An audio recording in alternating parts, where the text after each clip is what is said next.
अनपढ़ निकला होशियार। एक कस्बे में बहुत बड़ा जमींदार रहता था। उसका एक ही बेटा था, लेकिन वह मूर्ख था। उसे पढ़ना लिखना कुछ नहीं आता था। वह बिल्कुल अनपढ़ था। बेचारा जमींदार उसे पढ़ा पढ़ा कर थक गया, पर उसका बेटा उससे कुछ भी नहीं सीख पाया। वह बहुत दुखी हुआ। एक दिन वह अपने मूर्ख बेटे से बोला, बेटे, तो मैं तुझे कुछ भी पढ़ाना लिखाना नहीं सिखा सका। अब मैंने तेरे लिए एक विद्वान गुरु का प्रबंध किया है। वह शहर में रहता है। तुझे उसी के पास रहकर पढ़ना लिखना सीखना पड़ेगा। वही तुझे कुछ सिखा सकेगा। वो जो कुछ सिखाए वो तुम ध्यान से सीखना, तुम जल्दी ही सीख जाओगे। यह सुनकर उसका बेटा बोला, जी पिताजी, मैं ऐसा ही करूँगा। पिता ने अपने बेटे को उसके गुरु के पास दूर शहर में भेज दिया। वह वहीं रहने लगा, वहीं सब कुछ सीखने लगा। वह लड़का पूरे साल अपने गुरु के पास रहा और वहीं रहकर सब सीखने लगा। एक साल समाप्त होने के बाद वह वापस अपने पिता के पास आ गया। पिता अपने बेटे से मिलकर बहुत खुश हुआ। बेटे से पूछने लगा, अब बताओ बेटे, एक साल में तुमने अपने गुरु से क्या सीखा? मुझे आशा है कि तुम बहुत कुछ सीखना पढ़ना लिखना सीख गए होंगे।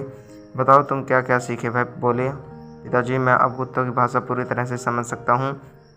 कुत्ते क्या बातें करते हैं, मैं वह सब सीख गया हूँ। यह सुनकर पिता ने अपना माथा पीट लिया और बोला, हे मेरे भगवान, एक साल तक एक विद्वान गुरु के साथ रहने पर तूने केवल कुत्तों की भाषा समझना सीखा है। क्या तूने इतना ही पढ़ा है या और कुछ भी सीखा है? मैंने तुम्हें शहर में कुत्तों की भाषा सीखने के लिए नहीं भेजा था। लगता है उस गुरु में ही कमी थी, वह तुम्हें कुछ नहीं सिखा सकता। लगता है कोई और गुरु को तलाश करना पड़ेगा। कुछ दिनों में एक नया और अच्छा गुरु मिल गया। उस जमींदार ने अपने बेटे को फिर से एक नए गुरु के पास पढ़ने के लिए भेज दिया, ताकि वह कुछ सीख सके। पूरे एक साल वह उसी गुरु के पास रहा और पढ़ना लिखना सीखने लगा। एक साल तक वह वहीं रहा। जब वह एक साल बाद खुशी खुशी अपने घर वापस आया तो पिता ने उससे पूछा, बेटे, इस बार एक साल तक तुमने क्या सीखा? मुझे विश्वास है कि इस बार तुम जरूर पढ़ना लिखना सीख गए होंगे। क्या तुम्हें पढ़ना लिखना सीख गए बेटा? यह सुनकर उसका बेटा बोला, पिताजी, इस बार मैंने पक्षियों की भाषा सीखी है।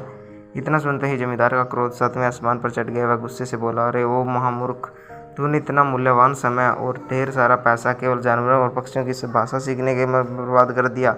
शर्म नहीं आती तुझे? तू पढ़ना लिखना नहीं सीख सका, दूर हो जा मेरी आंखों से। मैं तेरी मनहूस शक्ल भी नहीं देखना चाहता।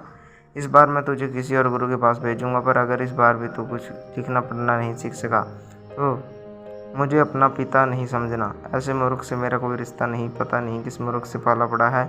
यह सुनकर बेटे को कोई फर्क नहीं पड़ा। जमींदार ने इस बार अपने मूर्ख बेटे को एक तीसरे गुरु के पास भेजा। वह वहाँ भी एक साल रुका रहा। एक साल बीतने पर वह लड़का वापस अपने पिता के घर पहुँचा। पिता ने उससे पूछा, कहो बेटे, इस बार तुमने क्या सीखा? इस बार तो कुछ नया सीखा है ना? तभी लड़का बोला, पिताजी, इस बार मैंने मेंढकों की भाषा सीखी है। मैं मेंढकों की भाषा समझ सकता हूँ। इतना सुनते ही जमींदार गुस्से से लाल पीला हो गया और लड़के को 2-4 थप्पड़ जड़ दी और उसे बहुत कुछ सुना दिया। फिर अपने नौकरों को पुकारा और बोला, तुम सब लोग कान खोलकर सुन लो। आज से न यह मेरा बेटा है और न ही मैं इसका पिता। तुम इसे मेरे घर से बाहर निकालकर जंगल में छोड़ आओ। जमींदार के सेवक लड़के को उठाकर एक घने जंगल में छोड़ आई। लड़का दिन भर जंगल में भूखा प्यासा इधर उधर भटकता रहा। वह भूखा मर रहा था। वह वहीं घूम रहा था। घूमते घूमते उसे जंगल के अंतिम छोर पर एक बड़ा सा किला दिखाई दिया। वह किला देखकर वह बहुत खुश हुआ। वह किले में गया तो वहाँ एक चौकीदार बैठा था। उसने किले के चौकीदार से किले में रात गुजारने की अनुमति मांगी। चौकीदार ने उसे किले के मालिक के पास भेज दिया। मालिक ने उस लड़के को देखकर कहा, मैं तुम्हें इस किले में रात गुजारने की अनुमति दे तो दूँ, पर किले के निचले भाग में कुछ जंगली कुत्ते हैं जो आदमी को चीर डालते हैं। सारा गाँव उन कुत्ते से बहुत परेशान है। इस किले में केवल निचले भाग के कमरे खाली हैं। क्या तुम यह जानकर भी इसमें रात गुजार सकोगे कि वहाँ खतरनाक कुत्ते हैं? लड़का यह सब सुनकर बिल्कुल भी नहीं डरा, क्योंकि वह तो कुत्तों की भाषा अच्छी तरह समझता था। वह बोला, ठीक है, अब मुझे उन भयानक कुत्तों के साथ रात बिताने की अनुमति दे दीजिए, पर पहले मुझे उन कुत्तों को कुछ खिलाने के लिए दे दो, ताकि कुत्ते मुझ पर झपटे नहीं। किले के मालिक को उस लड़के की बात पर विश्वास नहीं हुआ। वह बोला, एक बार फिर सोच लो। मालिक हैरान रह गया। फिर भी उसने कुत्तों के लिए बहुत कुछ खाने को दे दिया।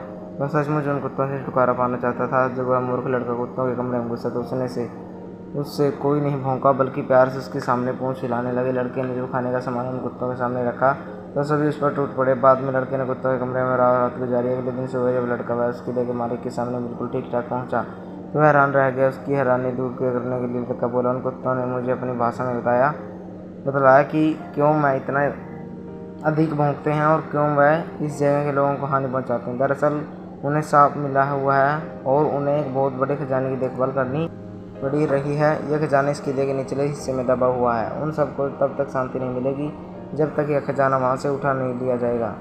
तब तक वह भौंकते ही रहेंगे। किले के मालिक को उस लड़के की बात पर विश्वास नहीं हुआ कि इतने भयानक कुत्ते ऐसा कर सकते हैं। मैं बोला ठीक है, मैं तुम्हारी बातों पर तभी विश्वास करूँगा जब तुम वह खजाना खुद ऊपर उठाकर बुलाओगे।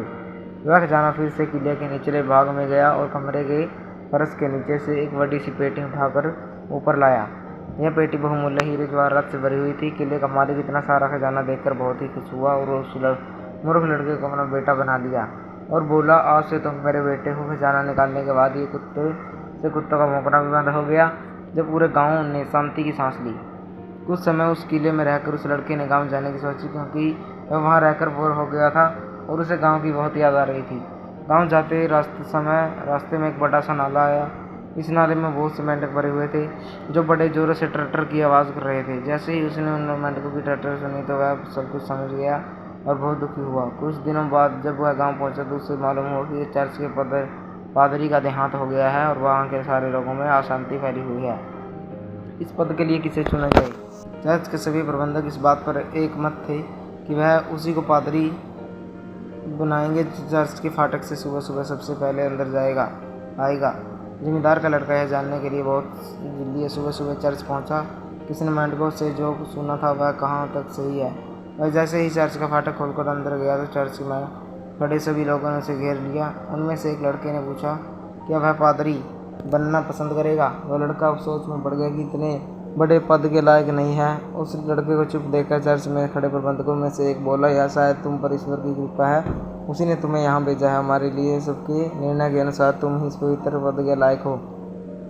क्या तुम तैयार हो? लड़का उन सब की बातें सुनकर गहरी सोच में पड़ गया। पर तभी इस चर्च में लगे घंटे के ऊपर बैठे दो कबूतरों की बातें सुनाई दी, जो आपस में कह रहे थे कि इस लड़के को यह पद ग्रहण कर लेना चाहिए, क्योंकि यही ईश्वर की इच्छा है। लड़के ने कबूतरों की बात सुनते ही इस पद के लिए हाँ कर दी। पादरी की गद्दी संभालने के बाद वहाँ 2 कबूतर उस लड़के का मार्गदर्शन करने लगे और वह कुछ ही दिनों बाद वह सबसे अच्छा पादरी बन गया। सभी लोग उसका सम्मान करने लगे, यहाँ तक कि उसका पिता भी, जिससे उसने घर से निकाल दिया था, वह भी उसके पास आया और उससे बहुत खुश हुआ और अब दोनों पिता बेटा खुशी से रहने लगे।